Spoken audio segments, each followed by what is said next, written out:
Events in Ukraine have reached dangerous levels as the threat of a nuclear World War III seems to grow with each passing day. What's going on? Who's to blame? And how should Catholics respond? That's what we'll talk about today on Crisis Point. Hello, I'm Eric Sammons, your host.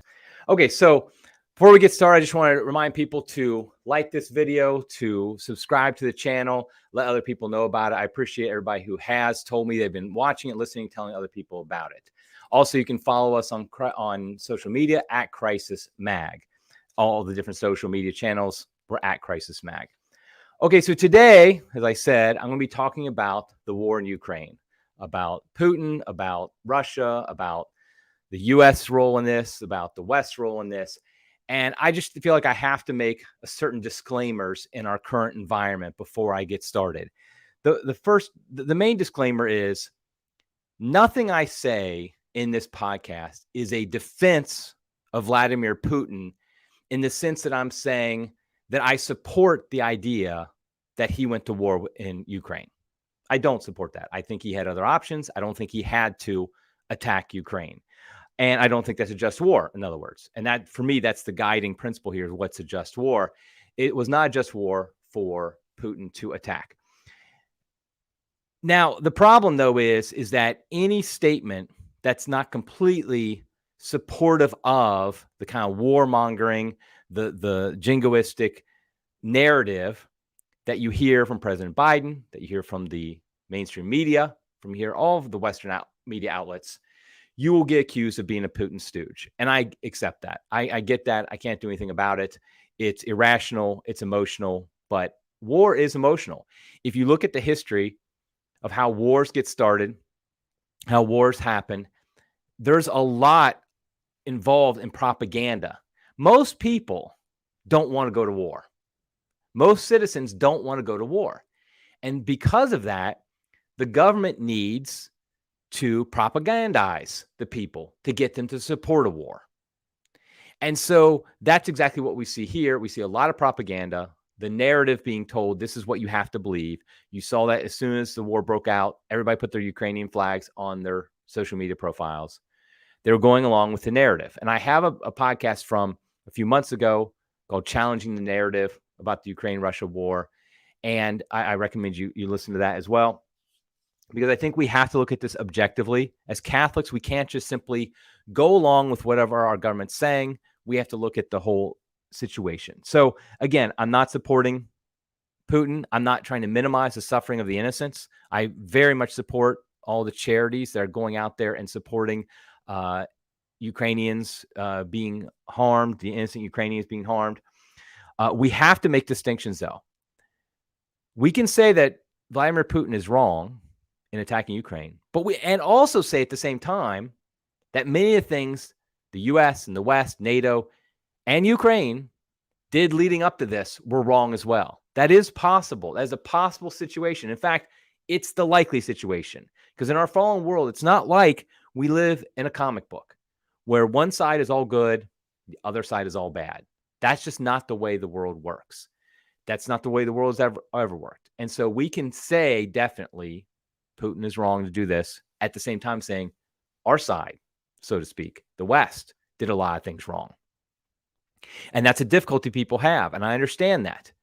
But it's one that we have to understand and we have to recognize, because the point of this, remember, what's the goal? The goal is peace. People think the goal is destroying Vladimir Putin, crushing Russia, whatever the case may be. That's actually not the goal. The goal is peace, an honorable, just peace. That's a key part of that too. Not just peace at any cost, but a just peace. That's what our goal is.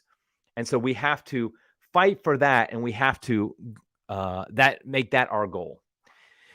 Now, one of the things I've seen, it seems like in modern times, every conflict, every potential military conflict, every conflict between countries is always compared to World War II and Hitler.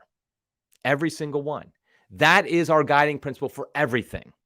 Every single decision we seem to make militarily, foreign policy, is Hitler, World War II. We don't want to be Chamberlain. We don't want to be Neville Chamberlain. We don't want to do appeasement. That's the number one thing that people all, and that's the only thing people compare it to. However, I would argue that today's situation is much more comparable to World War I, the situation that led up to World War I. We actually, an article by Father Robert McTeague a week or two ago, I think it was, that talked about this a little bit. But I think it's a just comparison. What happened in World War I? We had a situation where Serbia, a Serbian nationalist, assassinated the heir to the throne of the Austro-Hungarian Empire, Archduke Franz Ferdinand. Now, objectively, if you don't know anything about the history of what happens next, that seems like a very localized conflict, doesn't it? Serbia on the borders of Austro-Hungarian Empire, there's a conflict there. That should be settled. Rationally, you'd think that should be settled between those two nations, between Serbia and Austro-Hungarian Empire. And hopefully not militarily. Hopefully it would be somehow justly. I think, Serbia should hand over the assassin, they should make sure it wasn't backed by their people, punish the people accordingly, whatever the case may be. But ultimately, no matter what, even if the Austro-Hungarian Empire attacks Serbia, it still should be localized, right? I mean, if you don't know what happens next, that makes the most sense. Why does a farmer in Iowa care, honestly, about the assassination of the heir to the throne of the Austro-Hungarian Empire in 1914? He doesn't. Doesn't impact his life any. And so he should not be involved in it at all. However, within 3 years, his son is being shipped off to Europe to fight in the bloodiest war in human history up to that point. And that's because of all the entanglements between the different countries. When Austro-Hungarian Empire attacked Serbia, Russia came in to defend Serbia. Germany got involved because of Russia getting involved. Germany went through, I think it was Belgium. But they had a treaty with France, so France got involved, and so did England at that point, the United Kingdom. And then a few years later, the United States also got involved. And so we have the war to end all wars, World War I, we call it now. And it became this horrific theater of war, all because of a localized conflict between bordering nations. I think hopefully you can see there's a lot of comparisons to today with that. And that's what I'm worried about, is that a local conflict goes global because of the various entanglements and treaties. This is why George Washington, our first president here in America, did not want us to get involved in foreign entanglements, because he understood what can happen when you do. That's why he did not want to have alliances with other countries to defend them if they got attacked or anything like that. Particularly here in America, we should understand that because of the fact that we are so protected by oceans and things like that from attack. We particularly, even more so than maybe a Poland or a France or England, should understand that. Now, what I would argue then, because of the World War I comparison, as Catholics, we need to look to Blessed Karl of Austria. You see his bust there right behind me, if you're watching the podcast. And it was his uncle who got assassinated, remember. His uncle got assassinated. He became the heir to the throne, the immediate heir to the throne, because of the assassination of Archduke Franz Ferdinand. And then during the war, 1916, he became the Austrian-Hungarian Emperor, King of Hungary, but you know what I mean. But what was his driving force? When he became emperor, his first statement was saying, we need peace. We need to strive for peace. He did secret negotiations with the French and with England to try, basically kind of behind the back of Germany, his ally, although he had no intention of ever not bringing Germany into it. He wasn't acting in a dishonorable fashion. But he was willing to give up lands that were rightfully, by any stretch of the imagination, his or Germany's lands. He was willing to give them up for peace. Now, do we call him Chamberlain? Should we just call him Chamberlain? Was he trying to appease people? Was he trying to appease the French and the English? No, we call him Blessed. We call him the Emperor of Peace, the Peace Emperor, because of the fact that he understood that it's a failure when war happens. And escalating war is just further failures. And we need to do everything we can to try to prevent war and have a just peace. Now, that's the thing, is he did also argue for a just peace. It's not like the day he became emperor, he said, okay, We're going to put down our arms. We're going to stop fighting. No, he wanted a just peace. But he did not let his own personal feelings get in the way of a just peace. He did not let the warmongering decide what was just. He knew war was a terrible thing. He was an officer in the army. And so this is a man who knew war directly, and he wanted peace. So I think he is the man we should look to as our example. Instead of immediately saying anybody who wants negotiations, oh, they're Neville Chamberlain. Why don't we say, hey, they're Blessed Carl? Because I think that's exactly what we need now is a Blessed Carl, somebody who's willing to negotiate, willing to say, okay, here's the situation, the reality we have in front of us. Let's look at it and let's decide, okay, what do we need to do? Okay, that was kind of some preliminary remarks. I want to do a little bit of a rundown of what got us to this point. Now, like I said, I already mentioned, I have a podcast called Challenging the Narrative on the Russia-Ukraine War, where I talk about the history of what led to this. And I think I put that out in early March, real soon after the war started. And I think it's important that we see this because I really believe the narrative is what drives the war machine. If you can set the narrative, you win, basically. And we see that here in America. We've sent, what is it, $80 billion, I think it is now, about $80 billion to Ukraine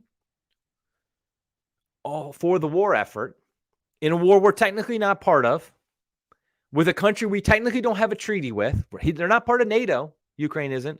Yet we spent $80 billion, with a B, billion dollars, all because of the narrative.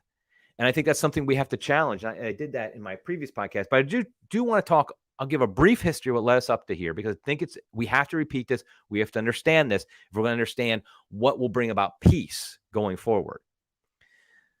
The first thing we have to recognize is this goes back 30 years. This goes back to the breakup of the Soviet Union.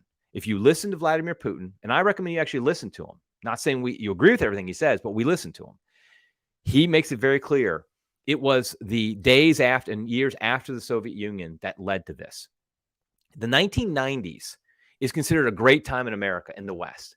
We have the internet blowing up. Things are going great. We're in a relatively peaceful time.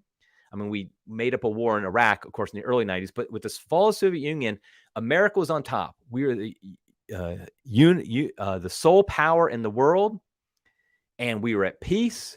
Basically, from the time of 1991 till 9/11, 2011, that was a decade of prosperity and peace in America. Now, of course, we know what happens later. The economy comes crashing down. We get into these endless wars, obviously 9/11. But we look at the 90s that way. Russia looks at the 90s the exact opposite. The 1990s were a terrible time in Russia, a time of extreme suffering, starvation, just because of the breakup of the Soviet Union. And so in this time, we have to recognize that. So during this time, America, there's some dispute about this, but there is written remarks saying this is true. America basically said, the West said to Russia, okay, Soviet Union breakup, we're not going to expand NATO past Germany.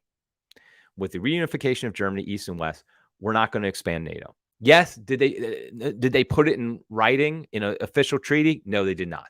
But basically, they made assurances that we're not going to expand it. Of course, what happened during the 90s? We expanded NATO towards Russia. NATO expanded 1,000 miles towards the Russian border, right up to and onto the Russian border. And to Russia, from Russia's perspective, this was a provocation. This was like, okay, wait a minute. You said you're not going to do this. Now you're doing this. And your military forces are coming closer and closer to our borders. Because remember, it's not just a matter of, okay, now we have a treaty with these countries. We actually have missile installations in these countries, like Poland, Estonia. And we're doing military exercises basically on the Russian border. We're simulating attacks on Russia. Now, we make reasons. We say, like, okay, we're doing it for defensive purposes, or we're protecting Europe from a potential attack from Iran or in the Middle East, something like that. But if you're Russia, try to put yourself in their shoes. What does this in the 1990s? What does in the early 2000s? What does this look like? This looks very much like, okay, they're prepared to attack us and basically make it so that we can take out Moscow before they have a chance to retaliate. This is a threat. Imagine if the same thing were true, if Russia had those same abilities in Canada. I mean, the whole Cuban Missile Crisis was because Russia was going to put missiles in Cuba right on our doorstep. That's exactly what we've done. We've put missiles right on the doorstep of Moscow. And so that's one thing. In 2008, pushed by George W. Bush, basically NATO says, we plan to have Ukraine and Georgia become part of NATO. That's our plan. They will become part of NATO. They don't give a timetable or anything like that. And to become part of NATO, you need all 30 members to agree to it. But at the same time, basically, this is going to happen. Russia had said time and time again, don't do that. That's our red line. You cannot make Ukraine part of NATO because of what I was just saying. That becomes now it's a military alliance, but also it's because now you have the potential for missile installations right there on Russia's doorstep. Ukraine has a 1,200-mile border, I believe it is, with Russia. There's one part of Ukraine, I think it's only 70 miles from Moscow or something like that. It's close to that. So, but we just said we don't care because honestly, America, we figured we're the power in the world. We don't really care. Russia is a backwards country at this point. After this fall of the Soviet Union, its economy is tiny compared to America's. We don't really care what they think, so we're going to do that. Then in 2000, but Ukraine, they elect a relatively pro-Russian president in the early 2010s. I think it was in 2010. Might have that year off by a year or two, but basically. And he decides he doesn't want to basically have the agreements with Europe to the exclusion of agreements with Russia for the economy and things like that. And in 2014, late 2013, early 2014, there is basically a revolt within Ukraine. Now, there's a lot of controversy as to how legitimate that was. Was it really a uprising of the people? How much was the West and the U.S. involved in it? There's no question that the U.S., NATO, the West was involved. Whether the most likely scenario, I think, is that there was definitely a pushback from the people against this more pro-Russian president, especially in the west of Ukraine. We have to understand Ukraine. There's a big difference between the West and the East. The West is very much geared towards Europe, kind of leans that way. They're mostly Catholic. They're definitely more Western in view. The eastern part of Ukraine is definitely more ethnically Russian, leans more towards Russia, towards that point of view. I think there's no question that there was definitely a feeling among the people that they wanted to become more part of Europe rather than part of Russia, connected to Russia. But the fact of the matter is that the U.S. jumped in on that. And they said, this is our opportunity. We can overthrow the pro-Russian president. We can make this happen where we have a guy in there who's our ally. That's exactly what happened. And then you get, everybody thinks it's crazy that Putin talks about neo-Nazis in Ukraine, but it really did happen. Neo-Nazi forces basically jumped in as well, and they became part of the new government. Now, did they dominate? Were they the driving force? No, I don't think so. But were they part of it? Yes, they were. And so now we have a situation where the more pro-Russian government of Ukraine in 2014 is overthrown, backed by the U.S. So from Russia's perspective, this is another provocation against them. This is another sign that they're going to force them into NATO at some point. And so then Russia annexes Crimea.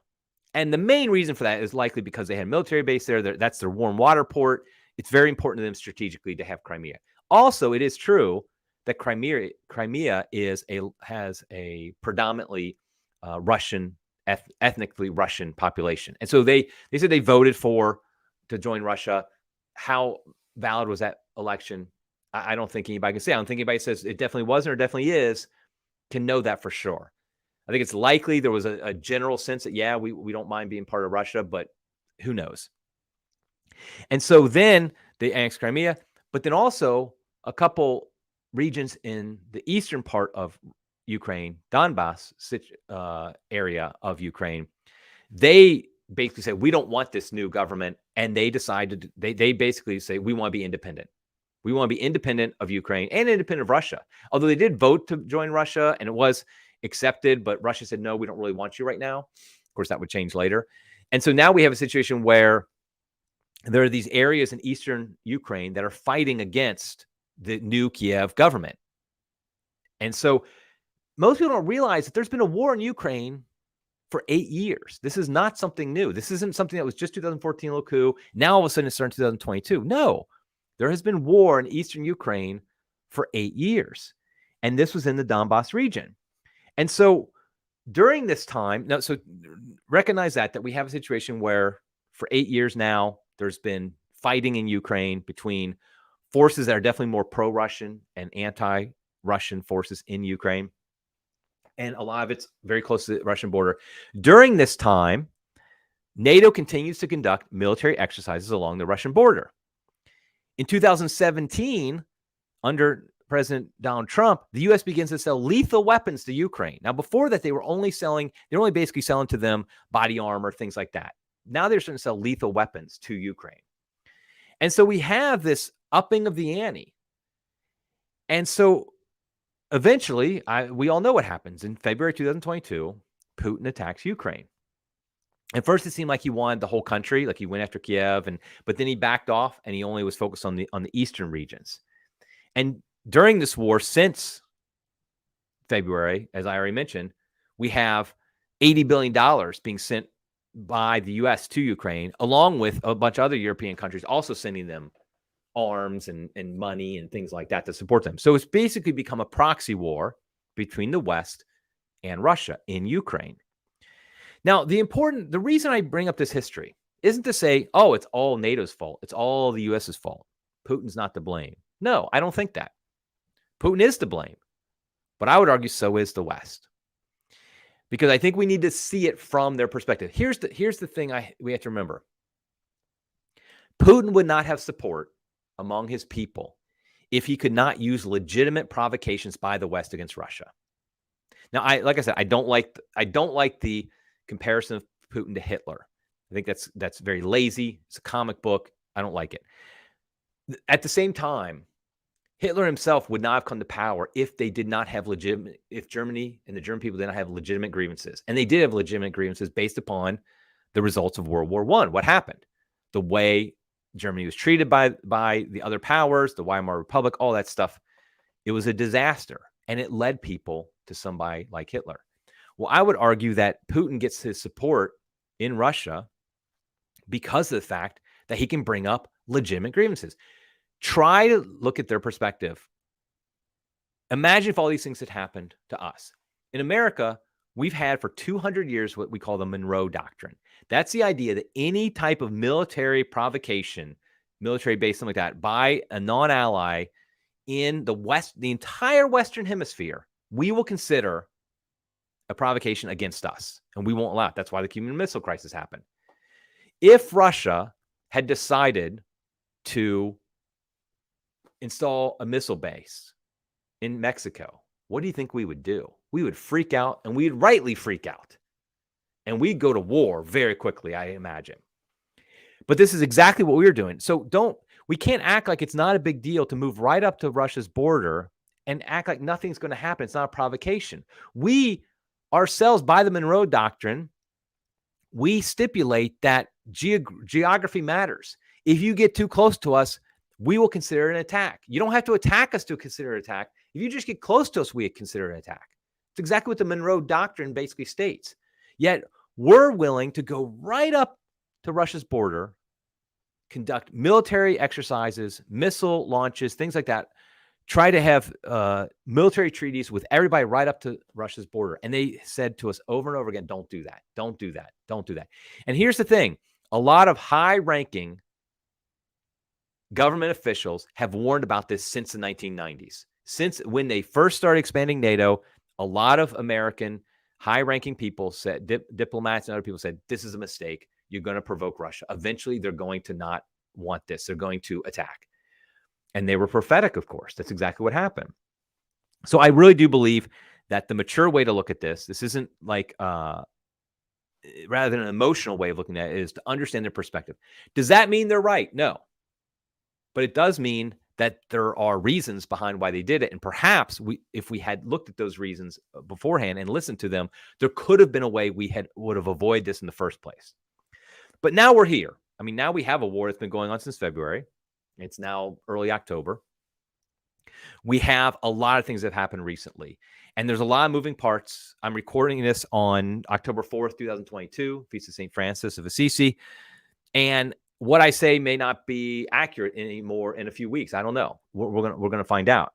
And things are constantly updating. Also, we always have to recognize, I have to give a disclaimer, the fog of war.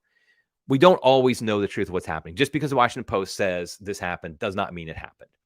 And just because RT News in Russia says something happened doesn't mean it happened. There's a lot of the fog of war, but we do know certain things. The main news is the fact that I'm going to pull up a map here so those who are watching can see it. Those who are listening, I can describe it. Essentially, what happened was there were elections in 4 regions of eastern Ukraine. Now, of course, there's a lot of dispute on whether or not these elections were actually, this referendum was actually fair or anything like that. I'm not even going to get into that. I think we know it's impossible to say. It's likely that there was some shenanigans going on. But it doesn't matter ultimately, because the fact is there was a vote. They said, yeah, we want to join Russia. And the 4 regions, I'm going to mispronounce. I want to say, I'm probably going to say them one time so I can mispronounce them only once. But it's the Donetsk, the Lugansk republics. Those are the 2 regions that declared independence a long time ago. And they're the 2 regions, republics, as Russia would call them, that Putin said, we recognize your independence right before they went to war in February. So Lugansk and Donetsk provinces of Ukraine. Those 2 were annexed to Russia last week. Also, 2 more, though, were annexed. Now, these are even hard. Now, Kherson is probably, that's pretty easy to pronounce. I'm probably pronouncing wrong, but Zaporozhye province as well. If you look at the map, you see where this is. Basically, it's the whole southeastern part of Ukraine. And what it does, it connects Crimea, which was annexed by Russia in 2014. It geographically connects Crimea to the Russian mainland. There was a little bit you could kind of see if you look at the map. There's a part where they get very close to each other. But basically what this does is it really gives them a strategic, there's a lot of strategic advantages to all this being controlled by Russia. And this is what happened. So again, last week, and the funny thing is on this map is even, I took this from just a few days ago already. It's a little bit outdated because they also show on this map that Ukraine is starting to reclaim territory that's part of some of these regions. For example, what's it? Where is that? Up north in the Luhansk province, you see that Ukraine is starting to come in. And so they're starting to reclaim territory. Also in Kherson, I just saw this morning, Ukraine's making moves in that. So there's the theory of who owns what, who controls what, and what actually is happening on the ground is much different. But the point of this is that now we have a situation where a large section of Ukraine, basically all southeast Ukraine, is now declared by Putin and by Russia. The Duma has agreed to this, said this is now part of Russia. And so this is a big deal. Why is this a big deal? Because Putin just recently said he would consider any means necessary to defend any Russian territory. And in Putin's mind, this is Russian territory now. These areas, these newly annexed areas of Russia, is Russian territory. So any attack on them, he will use any means necessary to defend them. And everybody knew what he meant. He knew everybody knew what he meant is nuclear weapons. He basically threatened that, yes, I will use tactical nukes to defend these areas of Russia, what he would consider Russia. This is a humongous escalation.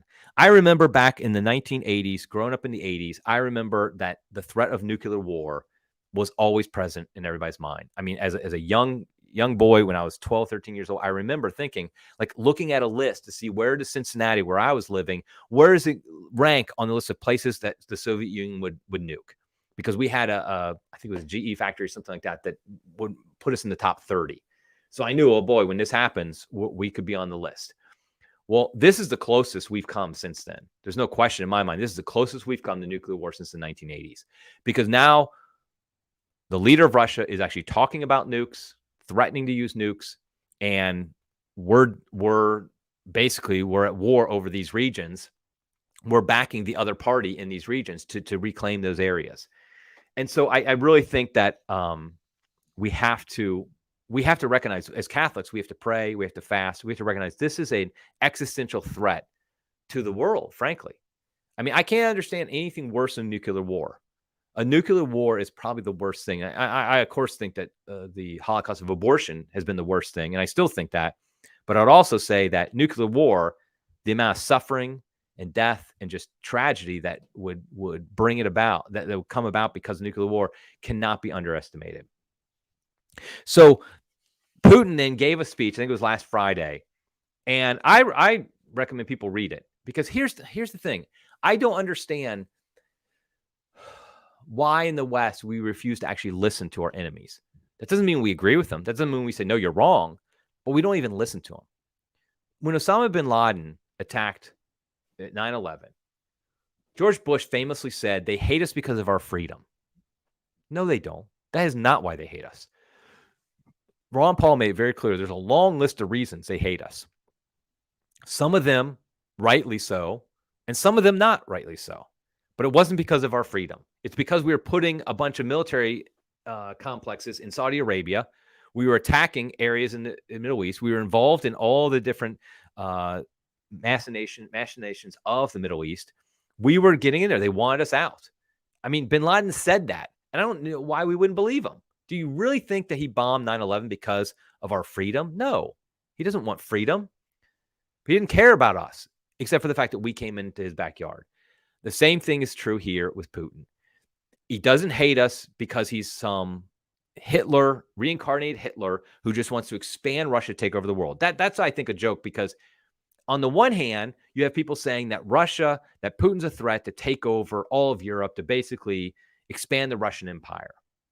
And the same exact people say, look at how Putin's been humiliated in Ukraine, how Ukraine's taken these areas, he's been humiliated. You can't have both. Either he's this Hitler who wants to take over the world, or he's just not very powerful at all, and he barely can take over Ukraine. I mean, he tried to take over Western Ukraine and failed at that.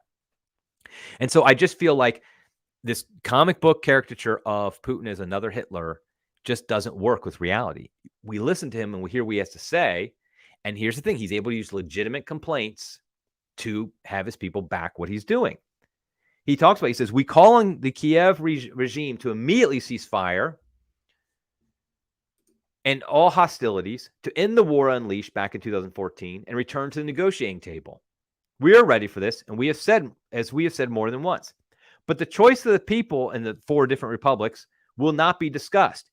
The decision has been made, and Russia will not betray it. Putin makes very clear he's not giving up those 4 territories. He's not giving them up.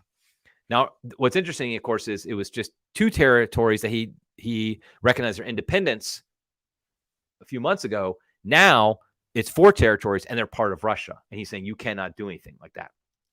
But in this speech, I'm not going to go over too long, but basically he talks about when the Soviet Union collapsed, the West decided that the world and all of us would permanently accede to its dictates. We remember the horrible 1990s, hungry, cold, and hopeless. Meanwhile, the West continued and continues looking for another chance to strike a blow at us, to weaken and break up Russia. The West is ready to cross every line to preserve the neocolonial system, which allows it to live off the world, to plunder it thanks to the domination of the dollar and technology. Now, here's the thing. Do I think Putin is overselling the point? Yes, I do. I don't think it's completely true what he says. However, I think there's a lot of truth in it. It's exactly the way the United States has looked at the world, that we're in charge. We're the most powerful. We can do whatever we want. We can go right up to your borders. You can't do anything about it. And so Putin can use that to his advantage. He's like, it was the so-called West that trampled on the principle of the inviolability of borders. Remember, in the past 30 years, for all the talk about Putin wanting to expand Russia, it's been the United States that has done more to expand its empire in the past 30 years. The attack in Iraq, obviously, the war in Afghanistan, which should have just been to take out bin Laden, but became a nation-building war. All these things we have done during this time frame. And then Putin brings up, the United States is the only country in the world that has ever used nuclear weapons twice, destroying the cities of Hiroshima and Nagasaki in Japan, and they created precedent. That's a threat if I've ever heard one. He's basically saying, you did it first, so you can't get mad at us if we do it, which is horrible to think about. It's horrible to think about. But the reality is we did use nuclear weapons.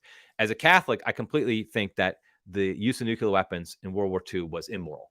Did not in any way, shape, or form fall into just war requirements. Killing millions of innocent people just does not work. You can't do that. So, and he goes on to talk about reducing Dresden, Hamburg, Cologne, and many other German cities to rubble. So again, he's able to use actual things that have happened to justify this Russia versus the West mentality. And then he talks about, but here's the thing that I think a lot of people who are listening to this will be interested to hear. He said, I would like to return to what I said. I want to address also all the cities of the country, not just the colleagues that are in the hall, but all the citizens of Russia. Listen to this part. He says, do we want to have here in our country, in Russia, parent number 1, parent number 2, parent number 3? They've completely lost it. Instead of mother and father, do we want our schools to impose on our children from their earliest days in school perversions that lead to degradation and extinction?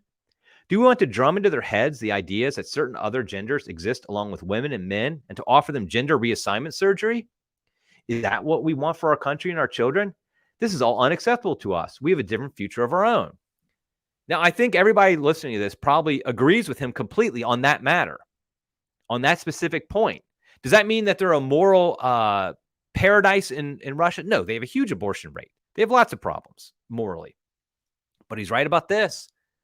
And if you're a Russian and you do believe in some traditional values and you see what's going on in the West, you see what's going on in America, how we're pushing the gender reassignment surgeries, how we're pushing this transgender nonsense, you're going to be like, I don't want to be part of them. Yeah, they are the enemy. I do look at the West as the enemy. And of course, the Western leaders, the elites, this just triggers them all the more that Putin would bring this up, because to them, that is like, we have to, defending Western freedom is defending transgender reassignment, gender reassignment surgeries. And so again, we have this situation where Putin can take reality, what's happening, and he can use it to his advantage to get his people behind him. And so what we have to do is we have to understand that our actions do have consequences. Why would we think we can just act a certain way for 30 years? We can just create this situation and then be like, well, it's all his fault. We have nothing to do with it. Because when you do that, you're not willing to negotiate. Unlike Blessed Karl, who his uncle was assassinated. You don't think he had emotions? You don't think he was angry and upset about that? Of course he was. Yet he didn't let his emotions drive him. He's like, let's look at the legitimate concerns of other countries and do everything we can for a just and lasting peace.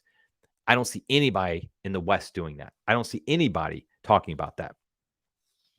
And so I'm going long, but I'm going to keep going because I have a few more things. There's so much going on. And of course, we have Ukraine just officially applied for NATO membership, which I think is insane. I just don't see how we can allow them into NATO. I don't think that, to be honest, I don't think NATO should exist. The purpose of NATO was a defensive alliance against the Soviet Union, which does not exist anymore. There's no purpose to NATO anymore. It's not like if we don't have NATO, we can't defend England if England got attacked by Russia or China or something like that. Nothing says if we don't have NATO, we're not allowed to do that. Of course we could do that if we wanted to. But all NATO does is it requires us to get into every single conflict that any of its members are part of. And so if Ukraine is part of NATO, that's the end. That's World War III right there. I don't think it's going to happen, by the way, because all 30 members have to vote for it. I don't think there's an appetite for that, because I think at least a few of those countries realize what that means, and they're not going to agree to that. But again, the Ukraine has no reason not to push for this, though, because the West is telling them, yes, we support you. We support you no matter what. We're going to let you die for your country as long as you can. As many dead Ukrainians as possible. We don't care. That's what the West is telling them, to stay in this war, because there have been opportunities for negotiations, but Ukraine has not wanted to do them because of the West pushing them. Again, why are we doing that? Why are we involved in that? The other big news that happened recently was the destruction of the Nord Stream line. So this one, I'll give a brief explanation. So I have up on the screen, people can see it. Basically, there's a line for natural gas, a natural gas pipeline that goes from Russia to Germany. This was finalized. The Nord Stream 1 was finalized in 2011, I believe it was. it pumps a lot of natural gas to Germany. This is how Germany and other parts of Europe, this is how they stay warm in the winter. And they need this. And Russia, they get from Russia.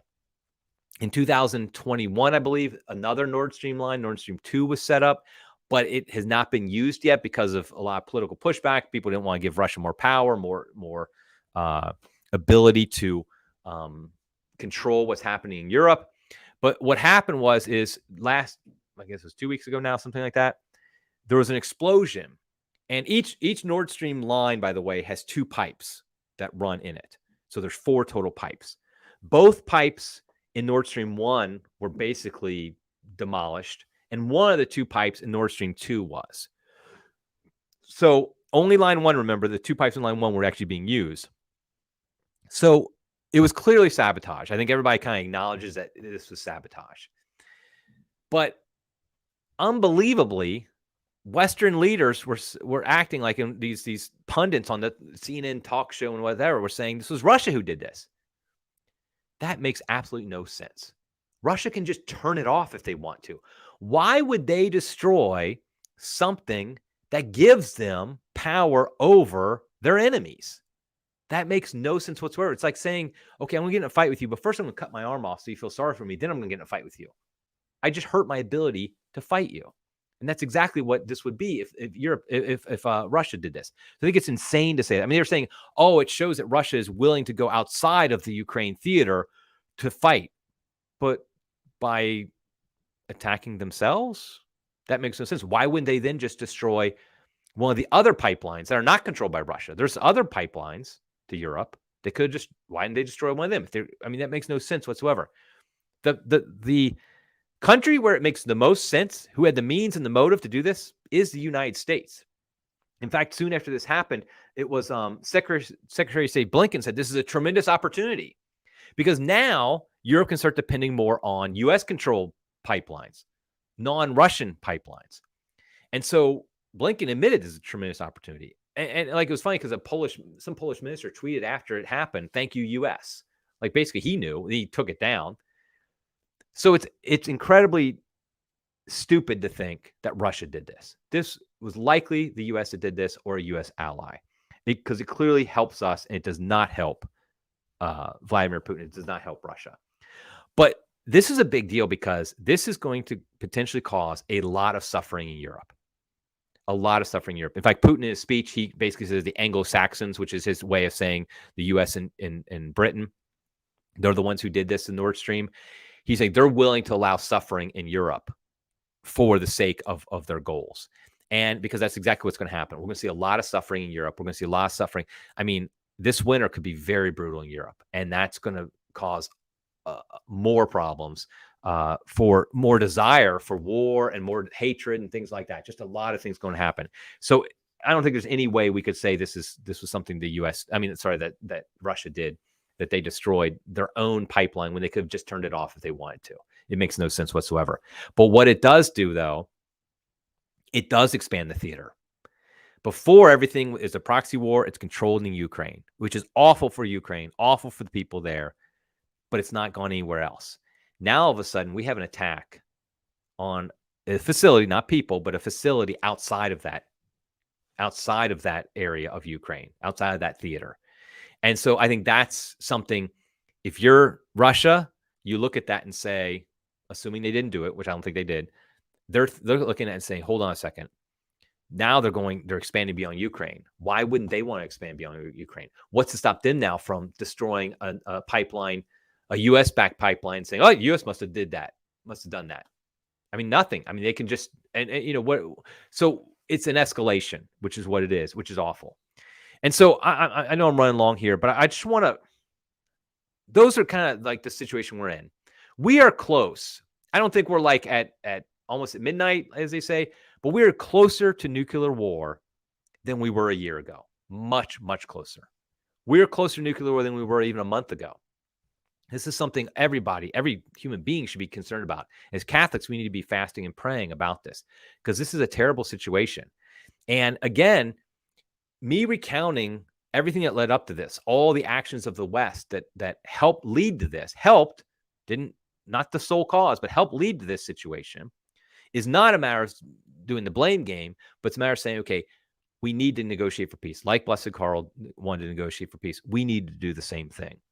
There, we need to have, we can't have this World War I mentality where we just look at escalation. We need to be leaning to push, we mean the United States, we need to be leaning to push for peace and negotiations.